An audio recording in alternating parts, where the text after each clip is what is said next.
Hello, I am Endlessness and welcome back to Final Fantasy VII Ever Crisis, and in this video I'd like to give you a guide for Ifrit EX2 battle.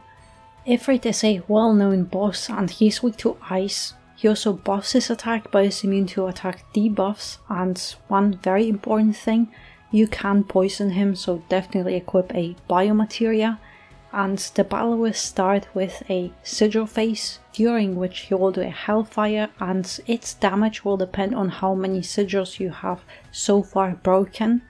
And it's 50 diamond sigils, and hellfire starts at level 5, and for every 10 sigils you break, its potency will decrease by 1 level. So ideally halfway through, when Ifrit does his first hellfire, you want to get him down to 30 sigils and or remove attack debuffs. And during the sigil phase, Ifrit will also have an ice gauge which you will need to keep depleting, so you need to meet that DPS check as well.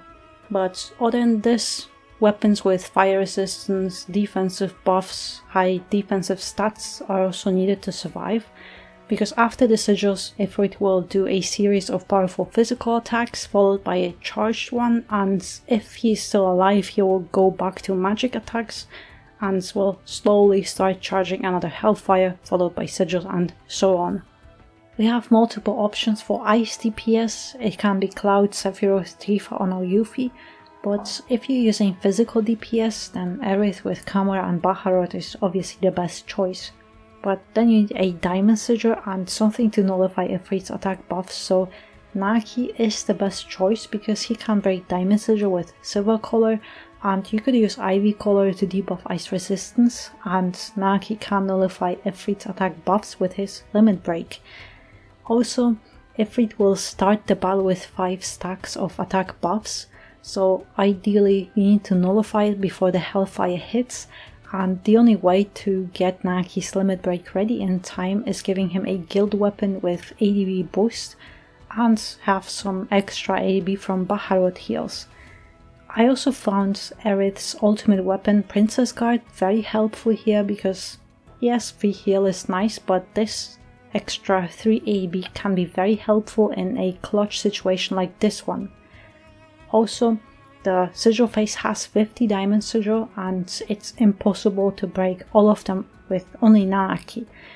If you have Tifa with her Bahamut summon weapon, I think it could be possible, but instead of doing DPS you would just be breaking sigils. I don't have Tifa, so it's just a theory that might or might not work, but with Nanaki just try to break as many sigils as you can because you will get hit by hellfire twice during that sigil phase.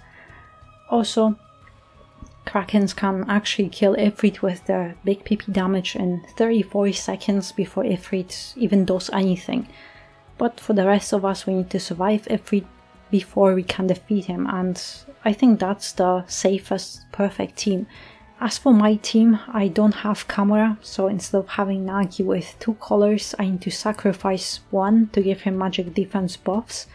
And it's much safer to bring silver collar to break sigils because otherwise, yes, Nanaki could be debuffing ice resistance, but even with very high magic defense and HP, I would just barely survive hellfire. But with my setup, Nanaki is just for MDef buffs and breaking sigil. Aerith is healer and debuffs ice resistance with Terra Rod, and I have to admit those buffs are great because they last for a very long time. Cloud is my only DPS, and here I tried Glavenus and his FF6 sword, and both have a very similar effect, but Locke's sword has a much longer duration, while you would need to recast Glavenus a lot more often, but with Kamura you wouldn't need Glavenus buff anyway.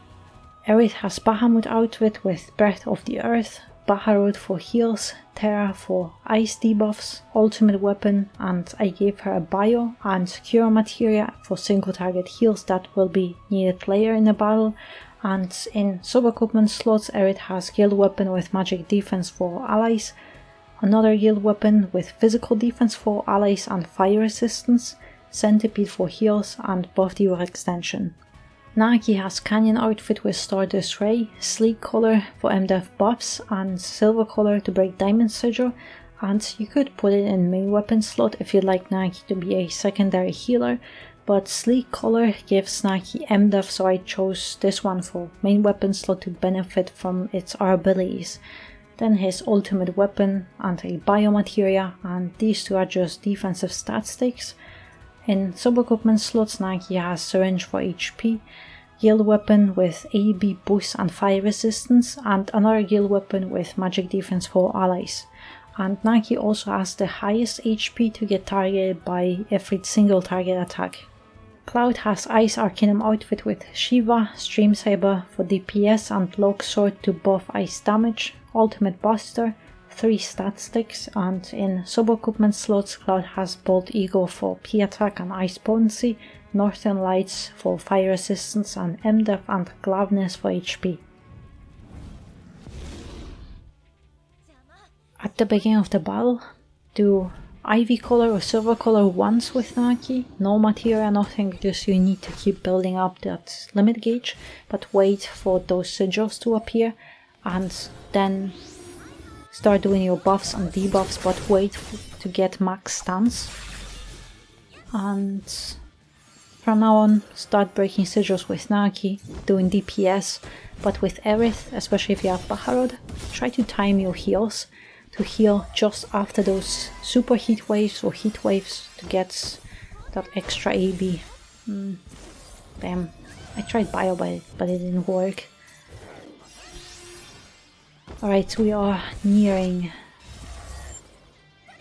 Hellfire, so MDF, that's very close, and also Stardust Ray to nullify those buffs.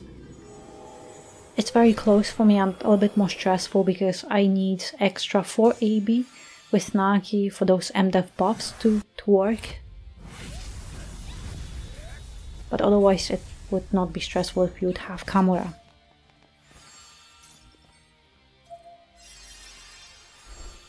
But yeah, same thing. Oh, come on, poison didn't work again.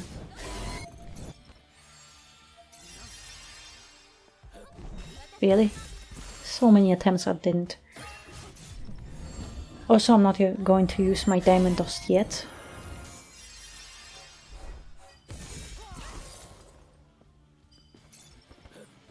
Alright, another Hellfire, so MDF with Naki. I don't think it will hit. Yeah, I was a little bit too late. But ideally here, you don't want to lose too much HP, you want to recover as quickly as you can. But I also have to pay attention to my buffs and debuffs, because clouds have already expired. So I will need to reapply them.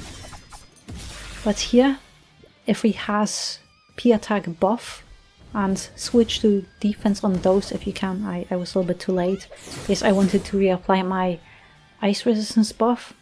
So I'm just going to interrupt him here to be more prepared for the second hit.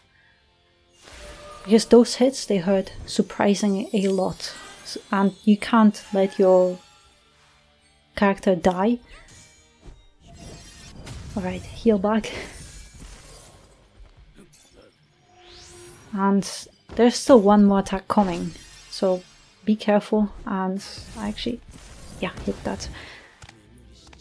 I was a little bit too reckless because ideally you want to have Stardust Ray a little bit earlier ready, but I was able to interrupt him.